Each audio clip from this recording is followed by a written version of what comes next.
Hey there, it's Robert Trujillo from Metallica, and you are watching the CW in Washington, which kicks ass. Yeah.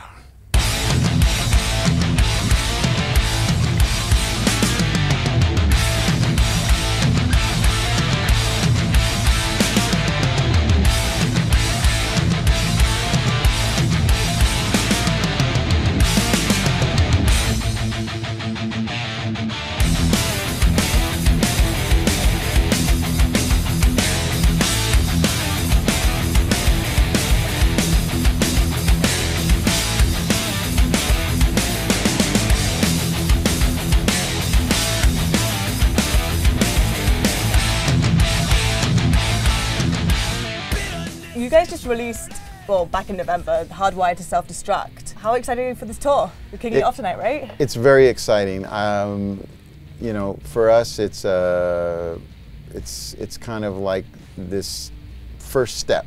We haven't played in the States in this setting, like a stadium sort of tour proper. It's been over 10 years, so there's, you know, I mean, I don't want to say anxiety. It's not like, you know, we're nervous that way. It's just, it's excitement, but it's also uncharted territory because there's some things that we haven't done yet that we're going to be doing tonight, and that's, you know, exciting, but also makes you, you know, makes you a little nervous in a good way. Yeah. Is there like one album or one song in particular that really stands out to you personally?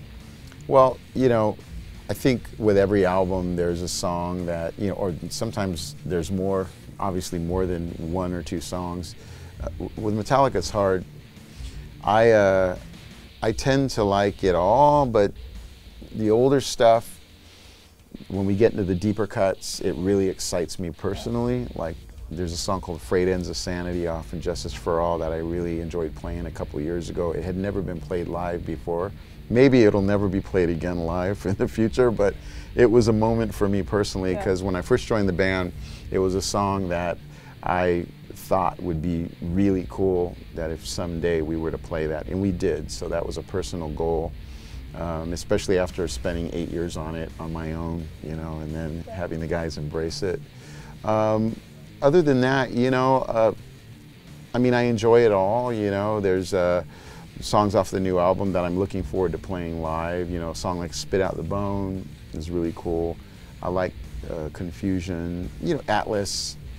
You know, everybody seems to be embracing the new songs, which is always great. When you have a new record, you want your fan base and, you know, and new fans too, to embrace the music, the new music. So rather than, you know, constantly playing the classics and the Sandmans and the you know, and the Master of Puppets, it's nice to be able to get into some new songs, for us at least, you know. We like to challenge ourselves, and having new material and presenting it to the world is fun and exciting and fresh. So we're looking forward to that part of this tour as well. It's exciting for me too because there's more vocal involvement for me. Like there's never been an album where I've had to sort of sing this much, and so it's a personal challenge, and that to me makes it pretty interesting as well. Cool. And you were just in South America with your son, who opened for Korn, which is crazy, and you must be so proud. Yeah. But how are like the fans over there compared to over here? Well, we'll see what happens tonight. Okay. But you know, as a lot of people know, when you get down into South America, you know, Brazil, Argentina, Chile, a lot of these places, there's just a lot of passion, you know. Mexico City, they could be some of the craziest fans for Metallica right now. It's kind of crazy because we tend to, at least on this tour, we kind of started and kicked everything off down there. Yeah. And a lot of the production that we have tonight, we were testing in Mexico City, and that's kind of crazy, you know, in front of 80,000 crazy fans. You know, it's kind of like jump in the water and swim, you know, just get in there and get down and dirty with it. And even for my son Ty with Korn, I was amazed at the level of passion for that band, and also how physical that band is, and how physical my son was. And you know, it was nerve-wracking for me because I didn't know what to expect. I'm thinking, well, I hope he doesn't get sick. I hope you know, he's playing 90 minutes, and it was a very, very new experience for me. And he was fearless, and they even have these improvisational moments in their show, and he was doing stuff that I was like, wow, that's amazing, because I would never think of him doing that.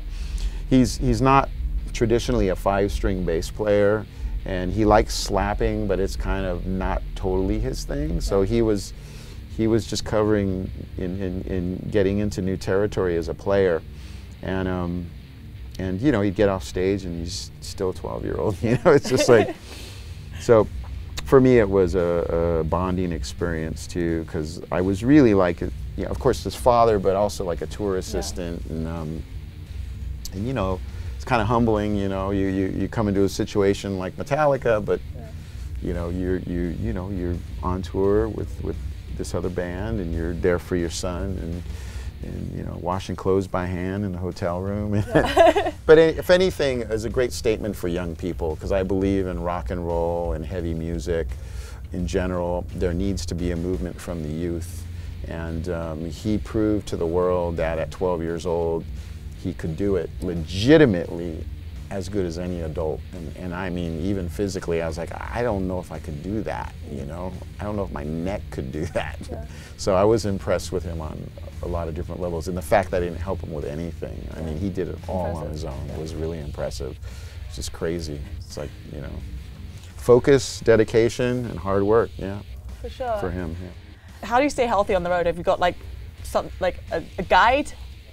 Yeah, you know, as we get a little older, you know, we got to listen to our bodies, and you know, we train. You know, we have our own thing that we do. You know, to get through this and to dive into a tour like this. It's a big stage. Yeah. It's very physical. So you know, it's nice to have fun and drink and all that, but you know, you got to kind of gauge it. Yeah, you know, for sure. So that's kind of where things are right now. It's all transition, and you just have to figure out what's good for you and what works for you, and what you need to do to get through a 2-hour show at our age.